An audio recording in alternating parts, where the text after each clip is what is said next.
Assalamualaikum students. It's me Ms. Zareen from Sadkan Education Services for class 8-9. Subject Science.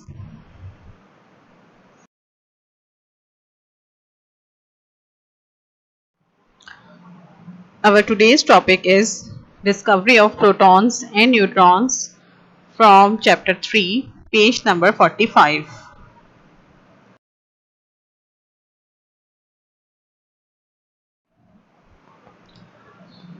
Discovery of protons. Since atoms are electrically neutral and electrons carry negative charge, it means there must be an equivalent positive charge to neutralize the electron. This particle is called a proton. जैसे कि previous lecture में हमने देखा था discovery of electron में कि electron जो है नेगेटिव चार्ज होता है और हर एटम जो है कि एटम इटसेल्फ न्यूट्रल होता है, एटम इटसेल्फ न्यूट्रल होता है, इसके ऊपर कोई चार्ज नहीं होता। ठीक है, अच्छा, और ये हम पता कर चुके थे, हमें पता चल गया कि इलेक्ट्रॉन जो है एटम के अंदर एग्जिस्ट करता है, ठीक है, रिवॉल्व कर रहा होता है इन द ऑर्बिट। तो एटम के इलेक्ट्रॉन के ऊपर नेगेटिव चार्ज होता है और एटम की अगर हम बजाते खुद बात करें तो उसके ऊपर कोई चार्ज नहीं होता, वो न्यूट्रल होता है। तो इट मीन्स कि कोई ना कोई पॉजिटिव चार्ज होगा इलेक्ट्रॉन को न्यूट्रलाइज करने के लिए। ठीक है, इलेक्ट्रॉन को बैलेंस करने के लिए कोई पॉजिटिव चार्ज यहाँ होगा। ठीक है, तो यहाँ से जो है कि कहते हैं जो सेंस था, यहाँ से जो एक ख्याल था कि एटम के अंदर कोई ना कोई पॉजिटिव चार्ज भी एग्जिस्ट करता होगा, वो यहाँ से आया था। अच्छा, इसके ऊपर वर्किंग किसने की थी? The discovery of protons can be attributed to Rutherford in 1886. Start Rutherford ने किया 1886 में और गोल्डस्टेन ने 1886 में Goldstein discovered existence of positively charged rays in the discharge tube by using perforated cathode. Experiment जो था ऑलमोस्ट सेम था जो जे थॉमसन ने किया था, डिस्चार्ज ट्यूब एक्सपेरिमेंट। वही डिस्चार्ज ट्यूब एक्सपेरिमेंट्स जो है डिस्चार्ज ट्यूब यूज की थी इसके अंदर हमने यूज करने के लिए। बस एक इसके अंदर क्या किया था कि एक परफोरेटेड कैथोड जो है कि कहते हैं इसके अंदर इंसर्ट कर दिया था। ये जो क्रुक्स ट्यूब थी ना, जो डिस्चार्ज ट्यूब थी, उसके अंदर एक परफोरेटेड कैथोड इंसर्ट कर दिया था। ठीक है, और फिर आगे एक्सपेरिमेंट जब प्रोसीड हुआ तो आगे हमें ये पता चला कि यहाँ पर जो है कि कहते हैं एटम के अंदर प्रोटॉन्स भी एग्जिस्ट करते हैं। ठीक है,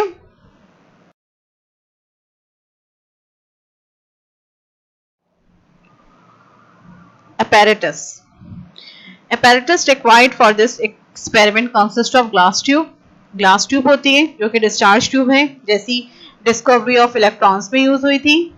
मेटालिक इलेक्ट्रोड्स, 2 इलेक्ट्रोड्स होते हैं, एनोड और कैथोड। यहाँ पर थोड़ा सा जो डिफरेंस है वो क्या है, हम यहाँ पर परफोरेटेड कैथोड यूज करेंगे। परफोरेटेड कैथोड क्या होता है? अ कैथोड विद होल्स, उसके अंदर होल्स होते हैं। इन हाई वोल्टेज सोर्स, और हम हाई वोल्टेज सोर्स यूज करेंगे। तो ये 3 चीजें हैं जो कि इस apparatus के लिए रिक्वायर्ड हैं।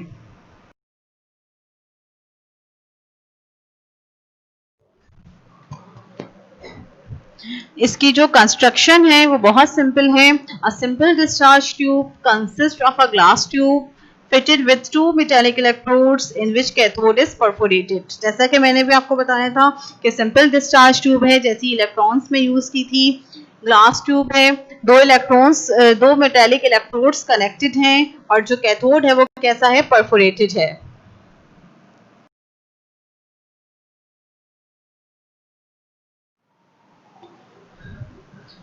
Now the working. Goldstein conducted a series of processes during his experiment. उसने एक्सपेरिमेंट में काफ़ी ज़्यादा processes जो है series of processes किए। अच्छा, अब उसने क्या किया कि he reduced pressure। सबसे पहले जब उसने स्टार्ट किया तो उसने प्रेशर ज़्यादा रखा। ठीक है, प्रेशर ज़्यादा रख के स्टार्ट किया, लेकिन कोई भी जो प्रोसेस है वो नहीं हुआ। ठीक है, कोई रिएक्शन नहीं हुआ।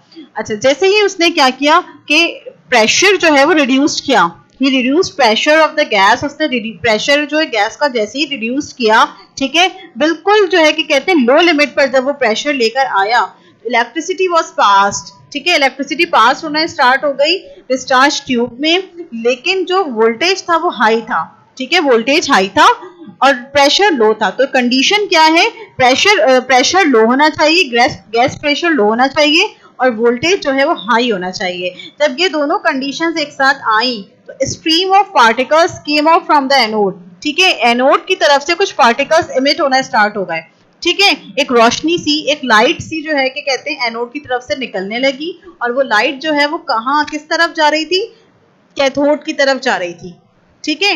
जब वो कैथोड की तरफ जा रही थी तो इट मींस कि उसके ऊपर पॉजिटिव चार्ज है, क्योंकि कैथोड के ऊपर क्या होता है, नेगेटिव चार्ज होता है, ठीक है। अगर वो जो भी पार्टिकल्स थे, एक तो ये था कि वो एनोड से निकल रहे हैं, इससे भी हमें पता चल रहा है कि इसके ऊपर पॉजिटिव चार्ज है, दूसरे वो कैथोड की तरफ जा रहे थे तो इससे भी पता चला कि उसके ऊपर क्या है, पॉजिटिव चार्ज है। तो ये जो लाइट थी या लाइट रेस थी जो कि एनोड से निकल रही थी, इनको क्या कहते हैं, एनोड रेस कहते हैं या फिर पॉजिटिव रेस कहते हैं, क्योंकि इनके ऊपर पॉजिटिव चार्ज होता है।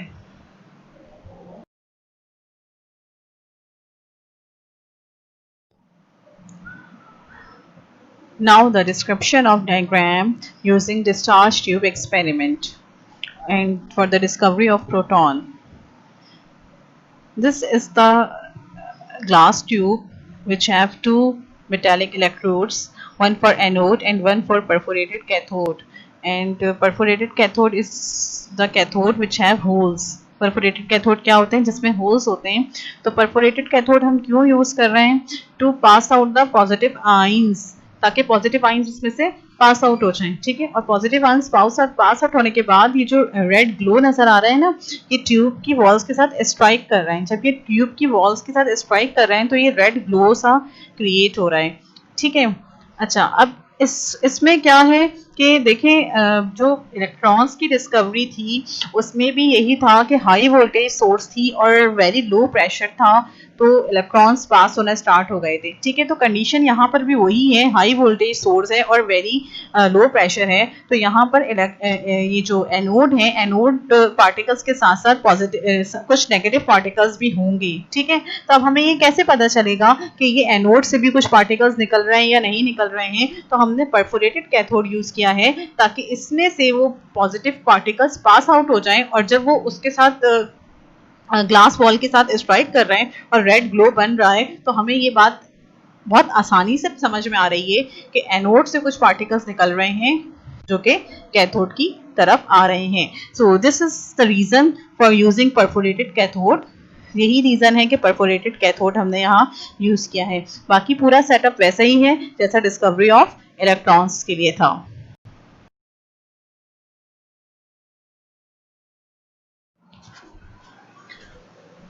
Properties of anode rays. They travel in a straight line. Straight line में ट्रेवल कर रही थी, ठीक है। एनोड से निकल के कैथोड की तरफ जा रही थी, स्ट्रेट लाइन में ट्रेवल कर रही थी, ठीक है। कैसे पता चला, बीच में एक ऑब्जेक्ट रख दिया, ठीक है। ऑब्जेक्ट का जो शेडो था वो दूसरी तरफ बन रहा था, इट मीन्स के they travel in straight line, ठीक है। They consist of material particles, material particles थी। ये कैसे पता चला, एक लाइट पेडल व्हील लगा दिया था, ठीक है। जब ये लाइट पेडल व्हील से आके स्ट्राइक किया इन रेज ने तो लाइट पेडल व्हील रोटेट करने लगा, इट मीन्स कि ये कुछ मास रखती है, कुछ मटेरियल है इनका, ठीक है, कुछ इनका मास है जो कि जब इन्होंने स्ट्राइक किया तो उस पेडल व्हील को इन्होंने रोटेट कर दिया, ठीक है। The nature or E/M ratio of anode rays depend upon the nature of gas present in the cathode ray tube. मतलब ये जो इनका इलेक्ट्रॉन की जो नेचर है या इनका E/M रेशियो है, ये किस पे डिपेंड करता है, जो हम गैस यूज कर रहे हैं, ठीक है। कौन सी गैस, जिसका प्रेशर हमने लो किया था, ठीक है। तो इलेक्ट्रिसिटी पास हुई थी, तो वो जो गैस यूज हो रही है, नेचर ऑफ गैस पर जो है क्या कहते हैं, इसका E/M रेशियो जो है डिपेंड करता है, ठीक है। Okay, and the last and very important property is they are simply positively charged gaseous ions, ठीक है। ये पॉजिटिवली चार्ज आयंस होते हैं because they are deflected towards the negative plate. किस तरफ जा रहे थे, नेगेटिव की तरफ जा रहे थे, तो इट मींस के दे कैरी पॉजिटिव चार्ज। इनके ऊपर क्या चार्ज है, पॉजिटिव चार्ज है।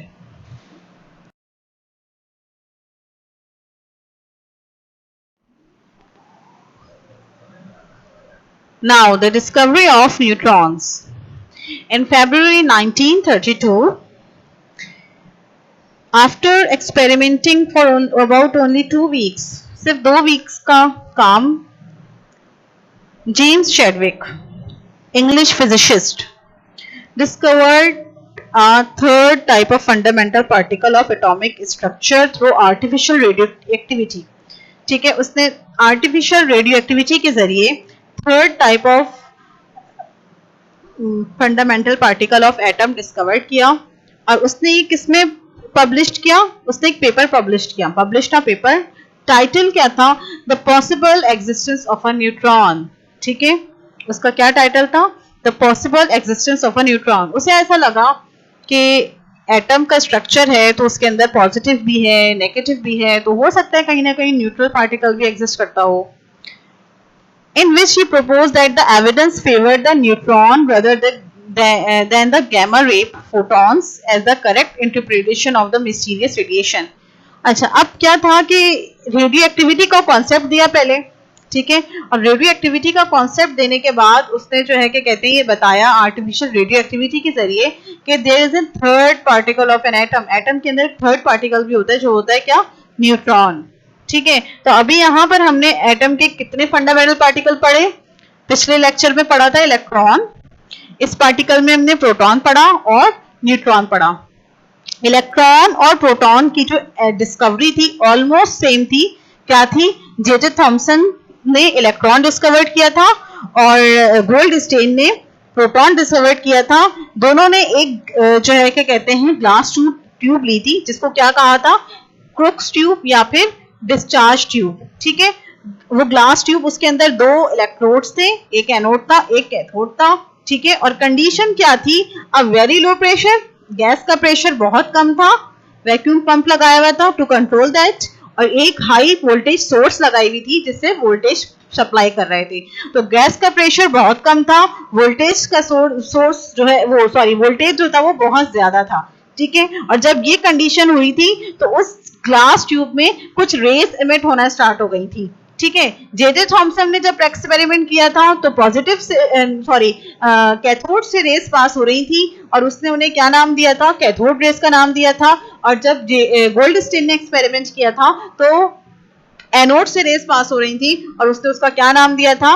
एनोड रेस नाम दिया था. ठीक है, और उसके बाद जो है कि कहते हैं जेम्स चैडविक ने वर्क किया और वर्क करने के बाद उसने न्यूट्रॉन की एग्जिस्टेंस का बताया. ठीक है, तो ये 3 जो है फंडामेंटल पार्टिकल्स हैं किसके? एटम के.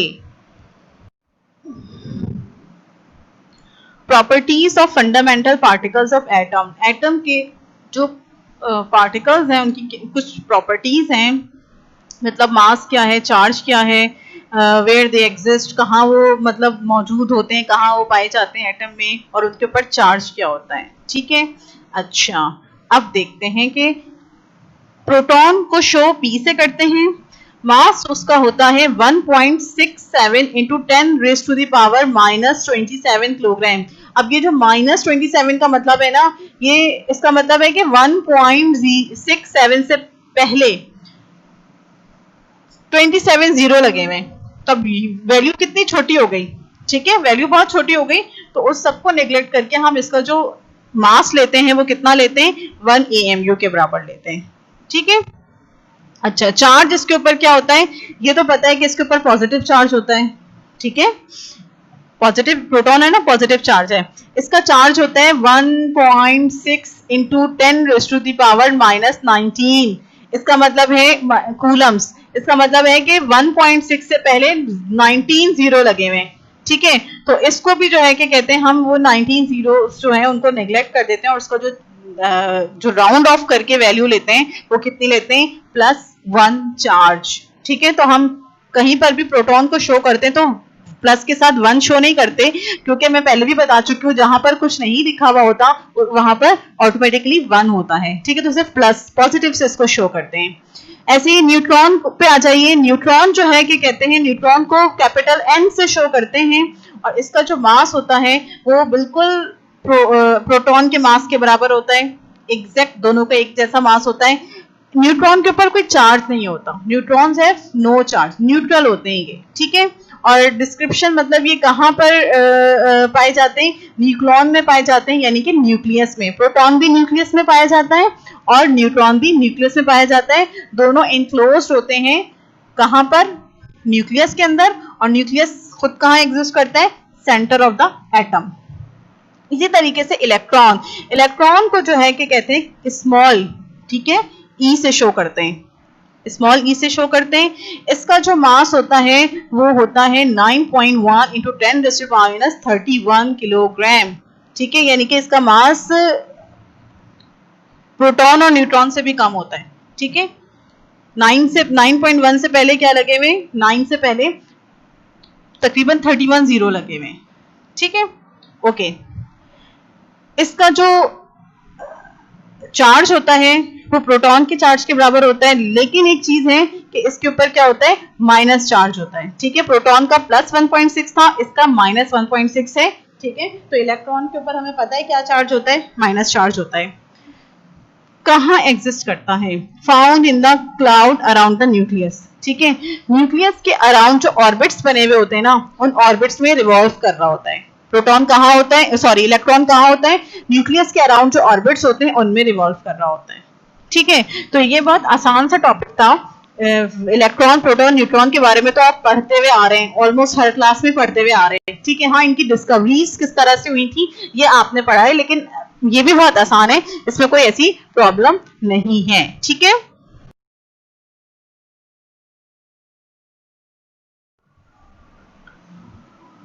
Question number 5, how were protons are discovered, protons कैसे डिस्कवर्ड हुए थे, इसके बारे में आपने लिखना है। Question number 6, write down the properties of anode rays, anode rays की प्रॉपर्टीज लिखनी है।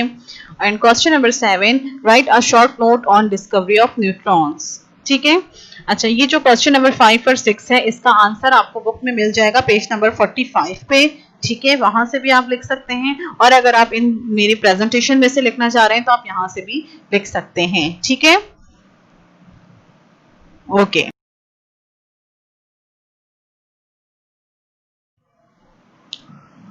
So students, that was our today's lecture, and in our next lecture we will discuss about the radioactivity and nature of radioactivity.